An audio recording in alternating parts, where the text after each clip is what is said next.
네, 우리 하나님의 말씀 로마서 5장 6절에서 10절에 있는 말씀을 함께 찾도록 하겠습니다. 로마서 5장 6절에서 10절에 있는 말씀입니다. 오늘은 이 말씀을 본문으로 해서 이해할 수 없는 사랑이라는 제목으로 로마서 강의 9번째 시간을 함께 하도록 하겠습니다. 오늘은 본문이 좀 짧은 관계로 제가 먼저 읽어드리겠습니다. 우리가 아직 연약할 때에 기약대로 그리스도께서 경건치 않은 자를 위하여 죽으셨도다. 의인을 위하여 죽는 자가 쉽지 않고 선인을 위하여 용감히 죽는 자가 혹 있거니와 우리가 아직 죄인 되었을 때에 그리스도께서 우리를 위하여 죽으심으로 하나님께서 우리에게 대한 자기의 사랑을 확증하셨느니라. 그러면 이제 우리가 그 피를 인하여 의롭다 하심을 얻었은즉 더욱 그로 말미암아 진노하심에서 구원을 얻을 것이니 곧 우리가 원수 되었을 때에 그 아들의 죽으심으로 말미암아 하나님으로 더불어 화목되었은즉 화목된 자로서는 더욱 그의 살으심을 인하여 구원을 얻을 것이니라. 아멘. 우리 지난 시간에 로마서 5장 1절부터 5절까지 함께 공부하면서 칭의의 열매를 좀 살펴봤는데 기억하시는지요? 칭의는 의롭다 칭함을 받는 것인데 그 열매는 세 가지가 있다고 말씀드렸습니다. 이 열매를 어떻게 만들었냐면 순서적으로 1번, 2번, 3번을 시간 순서대로 우리 삶에 나타나야 된다고 했습니다. 첫 번째는 칭의를 받는 순간 즉각적으로 하나님과 화평을 누리면 더 이상 우리는 죄 때문에 하나님과 어색한 관계가 아니라 그랬죠. 그렇게 화평을 누리게 되고 죄 용서를 받으면 그 다음에는 지속적으로 하나님의 은혜 안에 거하게 됩니다. 이 은혜가 뭐라 그러냐면 능력이라 해서 능력. 우리는 더 이상 이제는 죄의 노예가 아니라 하나님의 능력으로 죄를 이기고 승리하게 되죠. 그렇게 되면 궁극적으로 최종적으로 하나님의 영광, 그분의 거룩한 품성을 나타내는 그런 사람으로 변화하게 된다. 이것이 바로 칭의의 열매라고 말씀드렸고 이것을 순서적으로 맺어야 된다라고 말씀을 드렸습니다. 다 기억하시죠? 정리하면 우리는 칭의를 받으면 화평과 보증을 받고요. 하나님의 은혜, 곧 능력을 우리에게 부어주시고 그다음 우리들의 삶에서 복음의 능력인 하나님의 사랑, 그 아가페 사랑이 재현되게 됩니다. 이것이 바로 구원의 첫 단추다라고 말씀을 드렸습니다.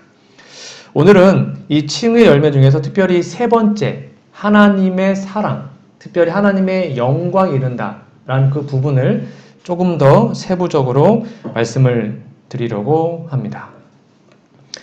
아까 말씀드린 칭의의 세 번째 열매가 하나님의 영광에 이르게 되는데 그 영광은 하나님의 품성이고 그 품성이 바로 아가페 사랑, 무조건적인 사랑이라고 지난주에 이미 말씀을 드렸습니다.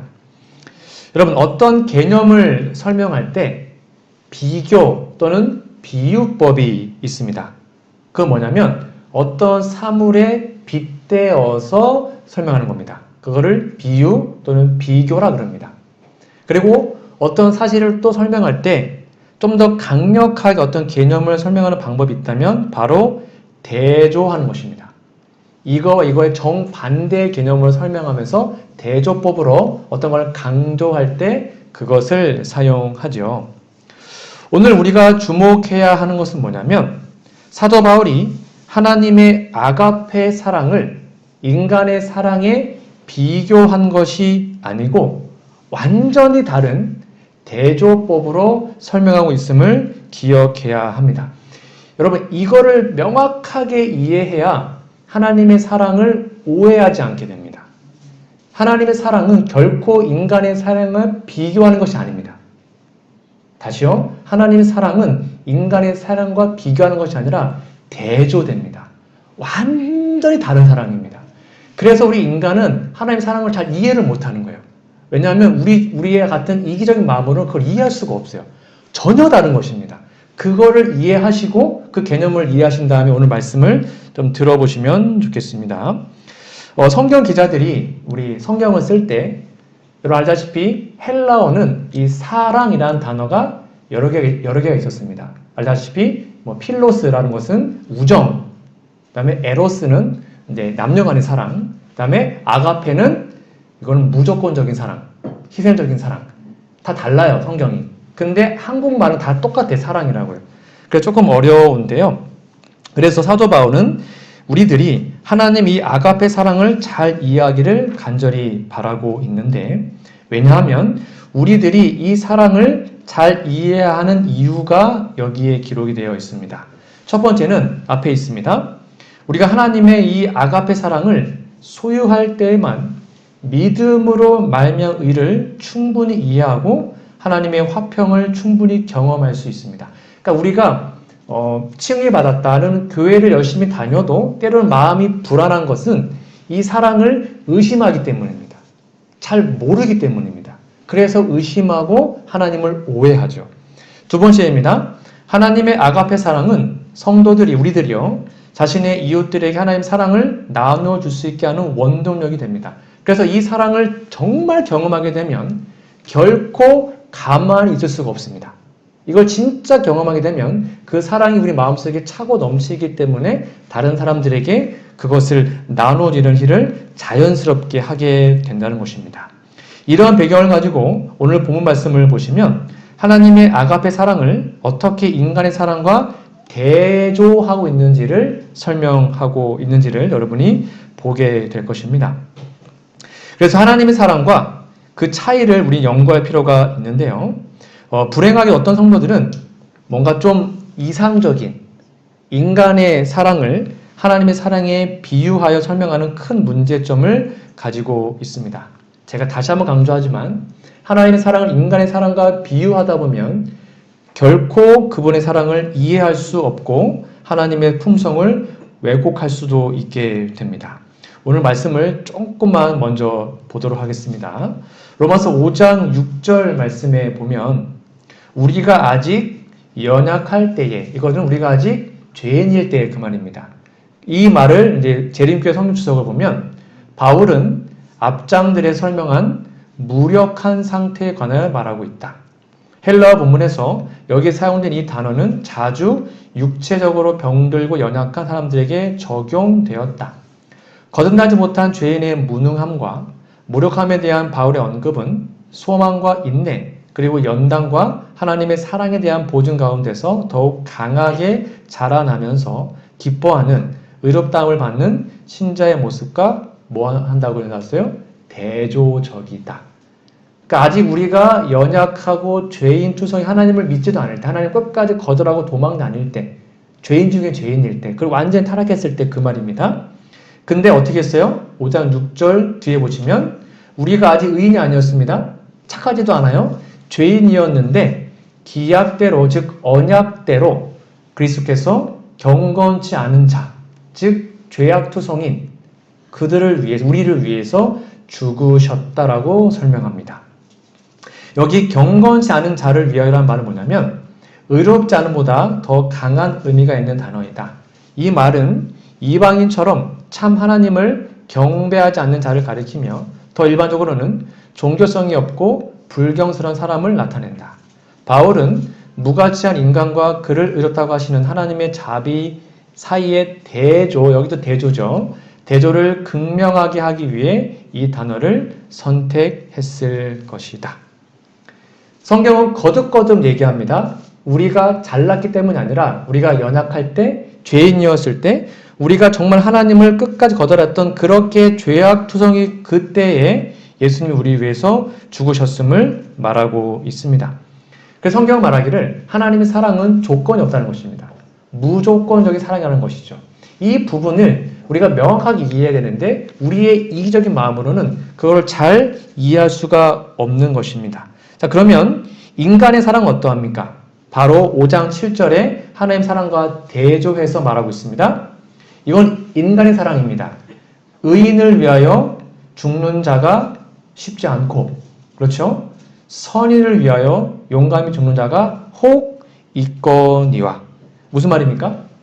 보통 인간들은 악한 자를 위해서는 절대로 목숨을 내놓지 않습니다. 요즘에 뉴스를 보니까 그 막 소와 아이를 성폭행해가지고 잡혀갔던 조두순이라는 사람 아시죠? 누가 가가지고 그 사람 집에 가가지고 막 머리 때리고 그랬다고 하더라고요. 여러분, 조두순 그렇게 막 정말로 그런 흉악한 그런 범죄자를 위해서 대신 주겠다, 그런 사람이 있겠습니까? 세상에? 거의 없겠죠. 그게 바로 인간의 마음입니다. 때로는 우리에게 사랑하는 자 또는 우리의 가족이나 아니면 국가를 위해서 목숨 바치는 경우가 종종 있지만 그것 또한 흔치 않습니다. 왜냐하면 남을 위해 죽는 게 쉽지 않은 거거든요. 그것이 바로 인간의 조건적인 사랑이에요. 그런데 하나님의 아들 예수님은요, 우리가 아직 죄인일 때, 예수님 믿지 않았는데도, 예수님을 끝까지 거절하는데도 우리 위해서 먼저 죽으셨다는 겁니다. 이것이 바로 정말로 중요한 하나님의 사랑의 모습입니다. 여러분, 질문 드려볼까요? 앞에 질문이 있습니다. 쉬운 질문입니다. 예수님이 우리를 위해서 죽으셨기 때문에 하나님 우리를 사랑하십니까? 아니면 하나님 우리를 사랑하시기 때문에 예수님이 우리를 위해서 죽으셨습니까? 1번이 맞아요? 2번이 맞아요? 2번이 맞죠? 그러니까 예수님이 죽었기 때문에 사랑하신 것이 아니에요. 먼저 이미 우리를 사랑하셨기 때문에 우리가 죄인이었지만 그 사랑하는 죄인을 살리기 위해서 죽으신 겁니다. 그렇죠? 이 순서를 우리는 명확하게 기억해야 되는 거죠. 그래서 로마서 5장 8절에 이렇게 나와 있습니다. 다시 한번 같이 읽어볼까요? 우리가 아직, 시작. 우리가 아직 죄인 되었을 때에 그리스도께서 우리를 위하여 죽으심으로 하나님께서 우리에 대한 자기의 사랑을 확증하셨느니라. 많은 사람들이 하나님의 사랑을 오해합니다. 많은 사람들이 하나님이 나를 사랑하지 않는 것 같다라고 의심합니다. 성경은 분명히 얘기합니다. 하나님이 여러분들을, 그리고 저를, 우리 모두를 정말로 사랑한다고 확증하셨습니다. 그게 뭐라고요? 우리 위해서 돌아가신 십자가라는 거죠. 그러니까 의심할 필요가 없는데 우리는 이 말씀이 이렇게 명확함에도 불구하고 의심합니다. 잘 믿지 못할 때가 있습니다. 때로는 마음이 불안할 때가 있고, 이렇게 해서 구원받을 수 있을까? 하나님의 사랑을 의심할 때가 있어요. 왜 그러냐면 이기적인 우리 인간의 사랑과 하나님의 사랑을 비교하기 때문입니다. 전혀 다른 것입니다. 그래서 우리가 이것을 믿음으로 믿어야 하는 것입니다.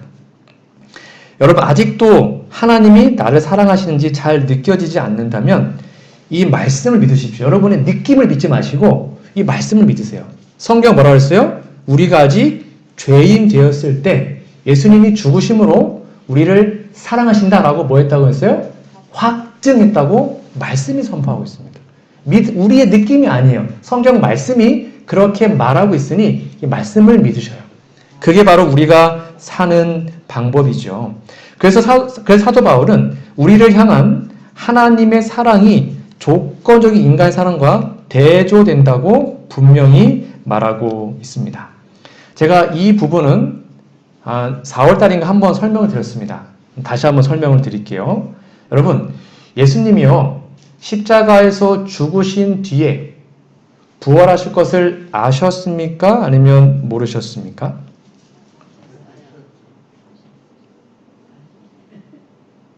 제가 분명히 설명드렸는데, 자, 3일 뒤에 예수님이 딱 부활할 거를 아셨어요? 모르셨어요?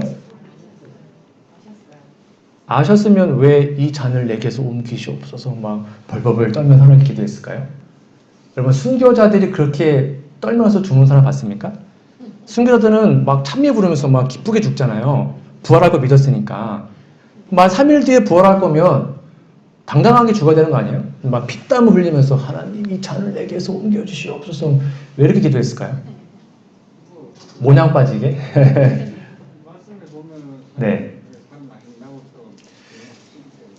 보세요. 예수님이 이 부분 여러분이 좀 잘 이해하셔야 합니다. 시대소망 753페이지 이렇게 기록되어 있습니다. 사단은 맹렬한 유혹으로 예수님의 마음을 쥐어짜듯이 괴롭혔다. 구주께서는 무덤의 문을 꿰뚫어 보실 수 없었다. 그분이 정복자로서 무덤에서 나오리라는 희망이 주어지지 않았고 아버지께서 자기의 희생을 간섭하셨다는 말도 그분에게 들려오지 않았다. 하나님께서는 죄를 심히 미워하시기 때문에 그분은 자기가 하나님과 영원히 분리되지 않을까 두려워하였다. 이게 무슨 말이냐면 십자가 달려 돌아가실 때 신성, 예수님은 하나님이시잖아요. 그렇죠? 하나님은 죽을 수 없습니다. 그렇죠? 그게 그분의 본성이기 때문에 그 신성을 하나님께 반납하셨습니다. 그게 자기를 비우신 거죠. 종의 형태로 오신 거. 그래서 십자가에 죽을 때는 인성이 죽으신 겁니다. 그런데 아까 말씀처럼 3일 뒤에 부활할 것을 믿음으로는 아셨죠. 근데 인간적인 마음으로 그거를 꿰뚫어 볼 수가 없었습니다. 즉 예수님께서 십자가에 죽으실 때의 그 마음이 뭐냐면 3일 뒤에 하나님이 부활시키면 그건 감사한 거죠. 근데 부활을 안 시키실지라도 그거를 각오하고 죽으신 겁니다. 이해가 되세요, 여러분? 하나님이 영원한 생명을 버리고 3일 뒤에 부활을 안 할지라도 전혀 마음에 불만 없이 그래도 죽겠다라고 결심하신 게 십자가라는 거예요. 그래서 예수님이 떠신 것입니다. 왜요? 신성은 반납했기 때문에 인성이 죽으셨기 때문입니다. 여러분, 이것은 우리를 향한 무조건적인 사랑 때문에 자신의 신성까지 반납하시고 하나님이 영원토록 자신을 부활시키지 않을지라도 영원한 죽음을 각오하고 아무런 불만 없이 십자가에서 죽으신 거예요. 여러분, 이게 이해가 되세요? 우리의 이기적인 마음으로? 어떻게 하나님이 그럴 수 있을까요? 영원한 생명을 다 버리신 겁니다. 누구 때문에요? 우리 한 명 때문에. 우리를 위해서. 이거는 인간의 마음으로는 도저히 이해할 수가 없는 놀라운 그분의 사랑인 것입니다. 그래서 예수님의 십자가는 우리를 다시 한번 하나님의 사랑으로 초대하는 것입니다. 여러분, 다시 한번 말씀드립니다. 여러분의 마음의 느낌을 믿지 마십시오. 성경은 예수님의 십자가를 통해서 하나님 우리를 사랑하신다라고 그분의 생명보다 더 사랑한다고 우리에게 약속하셨습니다. 그것을 믿는 것이 우리에게 정말로 중요한 것입니다. 두 번째 질문 드려볼까요? 여러분, 예수님이 십자가의 죽음과 성육신을 통하여 영원토록 포기하신 것은 무엇인가요? 이 부분도 설명을 드렸습니다. 기억나십니까? 예수님이 영원토록 포기한 것이 무엇입니까? 하나님만 가지고 있는 특성이 있습니다. 뭐가 있다고 그랬죠? 전지전능. 하나님은 다 아시고 다 할 수 있습니다. 그 다음에 무소부재. 하나님은 동시에 일본, 중국, 달나라, 별나라 동시에 있을 수 있습니다. 그렇죠? 그 다음에 창조의 능력, 하나님의 사랑. 이것은 하나님만 가지고 있는 겁니다. 그런데 예수님이 십자가를 통해서, 즉 성유신을 통해서 그분이 영원토록 포기한 게 있습니다. 그게 뭘까요? 바로 무소부재의 능력을 이제는 예수님은 할 수가 없습니다. 무슨 말인지 아십니까? 33년 반 동안 잠깐만 인간의 모양으로 왔다가 다시 하나님으로 돌아간 것이 아니에요. 예수님은 지금도 인성을 가지고 계시고요. 영원토록 인성을 보유하십니다. 그게 무슨 말인지 아세요? 하나님이 영원토록 우리와 똑같은 인간이 되신 것입니다. 그게 성육신이고 십자가라는 것입니다. 잠깐만 왔다가 간 것이 아니었어요. 영원토록 인간이세요. 여러분, 이게 상상이 가세요? 그래서 예수님은 동시에 무소부재를 이제 더 이상 못 하십니다. 그 능력이 박탈당하셨습니다. 그거 영원토록 그렇게 하시기로 결심하신 겁니다. 누구 때문에요? 우리 때문에. 그러니까 이 사랑을 우리 마음으로는 이해를 못 하는 거예요. 우리 이기적인 마음으로는. 어떻게 그럴 수 있어요? 하나님은 그렇게 하신 겁니다. 여러분, 이게 이해가 됩니까? 이것이 바로 하나님의 무조건적인 사랑입니다. 이렇게 우리를 사랑함에도 불구하고 많은 사람들이 왜 그분의 사랑을 의심할까요?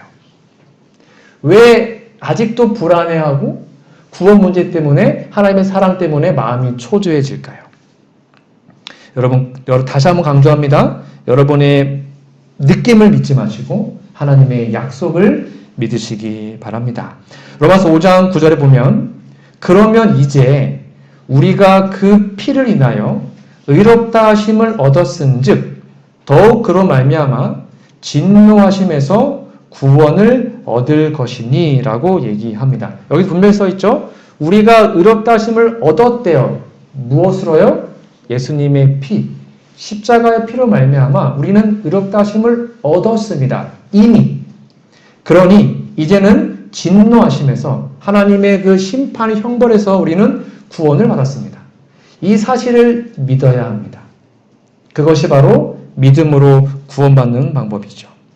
그러므로 이 내용을 좀 더 쉽게 풀이해 드리겠습니다. 사도 바울은 사실상 이렇게 우리에게 말하고 있습니다. 같이 좀 읽어볼까요? 이게 사도 바울의 마음에 있는 말이에요. 같이 읽어볼게요. 시작. 우리가 아직 불경건하고 무력하고 죄인일 때 하나님이 우리를 사랑하사 죽으셨는데 어찌하여 하나님의 사랑을 의심하고 있느냐? 왜 우리가 의롭다고 선언한 것을 의심하고 있느냐?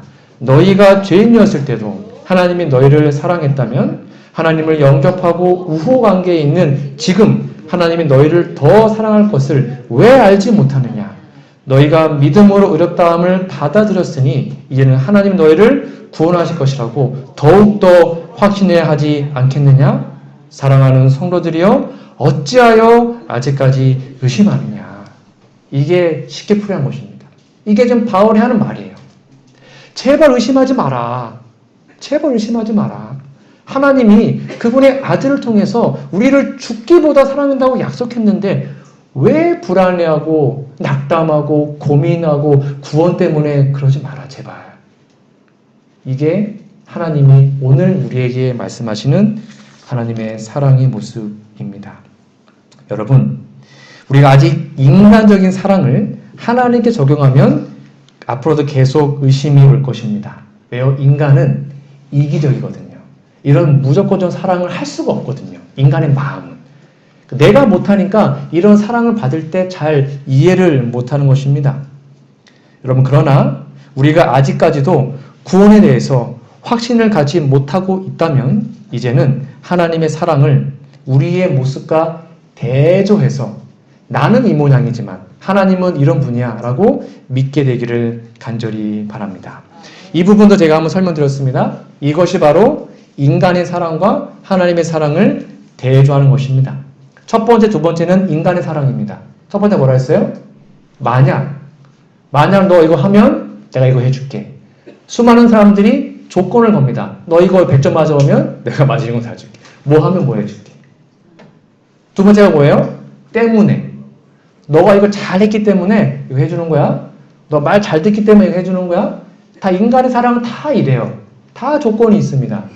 그런데 하나님 사랑은 뭐예요? 그럼에도 불구하고 우리가 죄인임에도 불구하고 우리가 부족함에도 불구하고 우리의 모습을 그대로 인정하시고 사랑하시는 그분의 사랑. 이것을 믿는 게 바로 구원인 것이죠.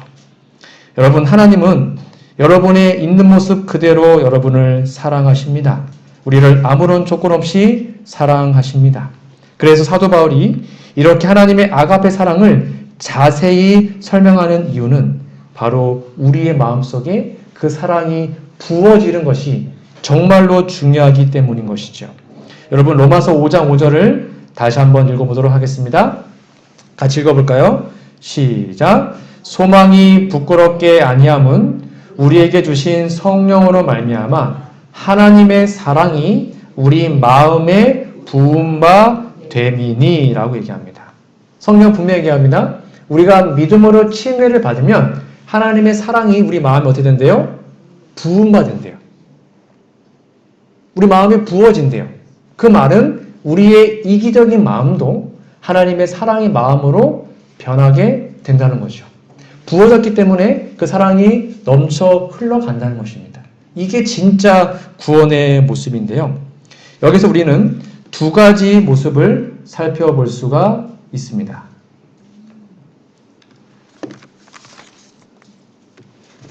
자, 첫 번째는 로마서 5장 5절의 의미입니다. 우리에게는 우리를 무조건적으로 사랑하시는 하나님, 변할 수 없는 사랑의 하나님이 있다는 사실입니다. 이게 첫 번째 의미이고요.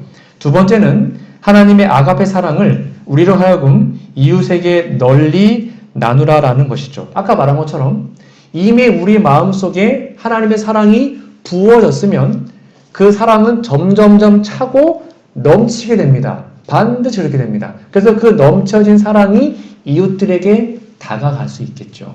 그것이 바로 하나님을 사랑하고 이웃 사랑해라 라는 말씀의 의미인 것입니다.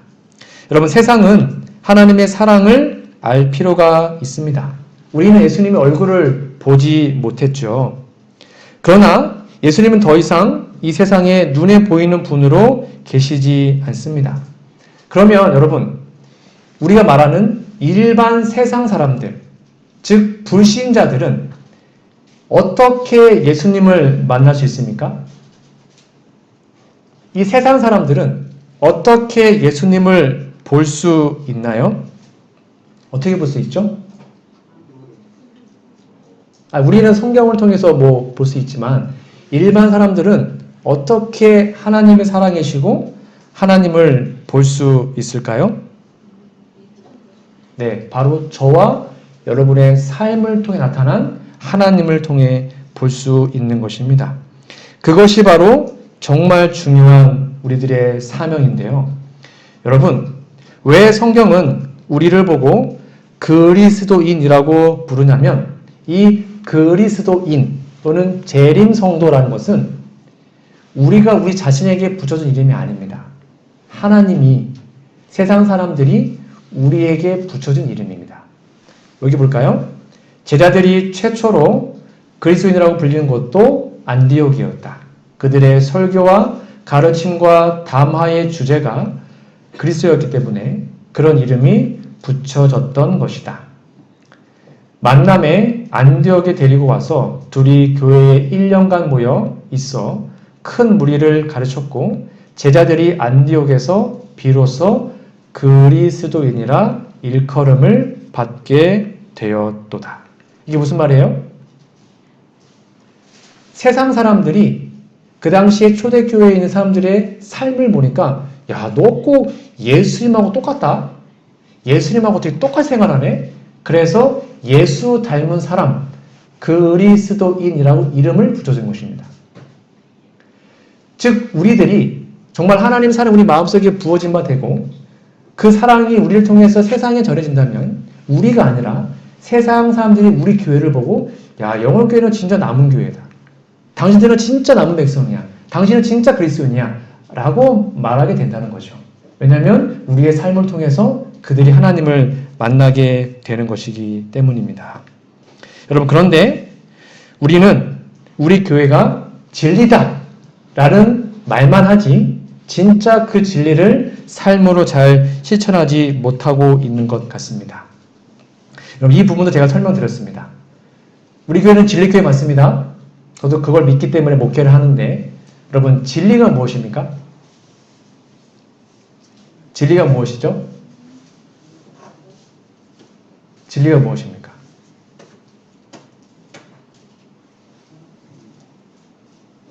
너무 어려운 질문인가요? 흔히 우리 재림교인들은 우리는 진리교회다라고 말을 하면서 우리는 안식일 지켜, 우리는 재림을 준비해, 우리는 영혼불멸 믿어, 우리는 예언의 신이 있어, 어떤 그런 교리적인 것을 갖고 우리는 진리교회야 라고 말을 하죠. 틀린 말은 아닙니다. 그러나 우리가 진짜 진리교회라면 진리는 뭐냐면 내가 곧 길이요 진리요 라고 그랬죠. 예수님이 진리잖아요. 근데 예수님 하나님이시죠. 근데 하나님은 사랑이십니다. 그래서 진짜 진리가 뭐냐면 바로 사랑입니다. 그러니까 우리가 진리교회라면 다른 어떤 교파보다 다른 어떤 종교 단체보다 뭐가 제일 많아야 되는 거예요? 하나님의 사랑이 제일 많아야 합니다. 그게 진리교회의 뜻이에요. 만약 하나님의 사랑이 하나도 없으면서 안식일 지키고 하고 하면 여러분 유대인들도 안식일 지켰고 다 했어요. 근데 그들 마음속에 뭐가 없었어요? 사랑이 없었거든요. 이방인들은 개 돼지 취급했고 자기들만 구원이 있었고 우리도 그럴 수 있다는 것입니다. 그래서 이 부분은 제가 여러분께 설명드렸죠. 여러분 기억나시는지요? 이거 기억나세요? 우리가 누가 처음에 침례를 받으면 아니면 이른 양 찾아가가지고 많은 분들이 이렇게 얘기한다고 그랬죠. 아무개 교회 다닐 때 사람 보지 말고 예수님을 바라봐야 돼. 사람들을 보면 실망당할 것이니까 예수님은 당신을 절대로 실망시키지 않을 거야. 사람 보고 다니는 거 아니야. 교회는. 그러면 실망하거든. 예수님만 바라봐야 돼. 이거 맞는 말이에요? 틀린 말이에요? 여기 2번 벌써 얘기했는데 맞는 말이에요? 틀린 말이에요? 이거 잘못된 말입니다. 교회는 사람 보고 다니는 겁니다. 여러분, 초신자들이, 잃은 양들이 교회에 와서 누굴 통해 하나님을 볼까요? 우리들의 삶의 모습을 보고 하나님을 보는 것입니다. 잃은 양 찾아가가지고 아유, 원래 교회가 그렇잖아. 사람 보고는 투명하니까. 이렇게 얘기하면 그 말은 그 사람이 지금 교회 와도 똑같이 뭐 한다는 거예요? 실망한다는 거거든요. 그런 교회 하나님이 사람을 보내겠습니까? 안 보내죠. 우리는 교회에 오는 이유가 우리의 삶을 통해서 우리의 초신자들, 우리의 이웃들, 우리의 사람들에게 사랑을 주기 위해서 교회에 오는 것입니다. 여러분, 그러니까 예수님께서는 이 아가페 사랑, 아까 말한 하나님의 사랑이 우리 마음속에 부어지만 있는데 그 아가페 사랑이 바로 하나님의 백성을 구별짓는 표라고 분명하게 말씀하고 있는 것이죠. 그러니까 안식일을 백날 지켜도 재림을 열심히 기다려도 우리 마음속에 하나님의 사랑이 없으면 결코 남은 백성이 아니라는 것입니다. 그 사실을 기억해야 합니다. 그것이 바로 하나님께서 오늘 우리에게 말씀하시는 말씀이에요. 성경 말씀을 볼까요? 요한복음 13장 34절 말씀입니다. 새 계명을 너희에게 주노니 서로 사랑하라. 왜 이거를 새 계명이라고 그랬을까요? 원래 있던 계명이에요. 원래 있던 계명. 새로운 계명이 아니에요. 원래 있는 계명인데 하도 그 말씀대로 안 살기 때문에 새롭게 느껴지라는 것입니다. 그래서 새 계명이에요. 서로 사랑해라. 내가 너희를 사랑한 것 같이 너희 서로 사랑하라. 너희가 서로 사랑하면 이로써 모든 사람이 너희가 내 제자인 줄 알리라. 우리가 뭐 하면요? 안식일 지키면? 재림 기다리면? 뭐 하면? 사랑하면. 사랑할 때 진짜 예수님의 제자, 무슨 말이냐면 너 진짜 그리스도인이구나. 너 진짜 하나님 믿는 것 같아. 이렇게 말한다는 것입니다. 그러므로 이제는 재림교회가 더 이상 진리교회다 라는 것으로 착각하며 사는 것이 아니라 이 말씀의 핵심, 하나님의 사랑을 실천하는 우리 모두가 되기를 간절히 소망합니다. 몇 가지 예언신을 말씀 읽어드리고 오늘 말씀을 정리하고자 합니다. 그냥 여러분 앞에 좀 보시면서 같이 좀 읽어보시면 좋겠습니다. 그리스도의 사랑은 예수 그리스도를 믿는 유한한 인간을 무한하신 하나님께 붙들어매는 금사슬이다. 당신의 자녀에 대한 주님께서 가지신 사랑은 지식 이상의 것이다. 이를 설명하거나 정의할 아무 과학도 없다. 이를 측량할 아무 인간의 지혜도 없다. 여기 분명히 써 있죠. 우리를 하나님께 붙들어 매는 게 사랑이라고 얘기합니다. 사단은 품성을 변화시킴에 있어서 은혜가 어떤 일을 할 수 있는가에 대해서 세상에 증언하는 이러한 증거의 능력을 이해하고 있다. 그는 예수 그리스도를 믿는다고 주장한 자들로부터 이런 빛이 발산되는 것을 기뻐하지 아니하며 진리를 믿는 자들의 마음을 결합시키고 하늘 아버지와 아들 예수님 사이의 친밀한 관계까지 도달하려는 황금고리 사랑입니다. 끊기 위해서 생각할 수 있는 모든 계획을 실행하려고 할 것이다. 그러니까 사단은 우리 교회에 사랑이 없기를 가장 원하는 것입니다. 이거 좀 같이 읽어볼까요? 시작. 인간의 영혼을 둘러쌀 수 있는 가마 중에서 희생적 생애의 가마력보다 더 큰 힘이란 있을 수가 없다. 복음을 위한 가장 큰 논증은 다른 사람을 사랑하고 사랑을 받을 수 있는 그리스도인이다. 분명히 써있죠? 복음을 전파하는 것은 우리가 사랑하는 것을 보여만 주면 하나님은 영혼을 교회에 밀어 넣어 주십니다. 반드시 그렇게 됩니다. 우리 교회가 정말로 사랑으로 똘똘 뭉쳐있으면 하나님이 알아서 영혼을 이 땅에 우리 교회에 보내주십니다. 근데 우리가 맨날 싸우고 영혼 들어와도 관심이 없고 우리 어떤 부족한 모습 때문에 영혼이 상처받고 교회에 나간다면 영혼을 하나님이 보내줄 수가 없어요. 안 보내세요. 절대로. 교회종원 9권 189페이지입니다.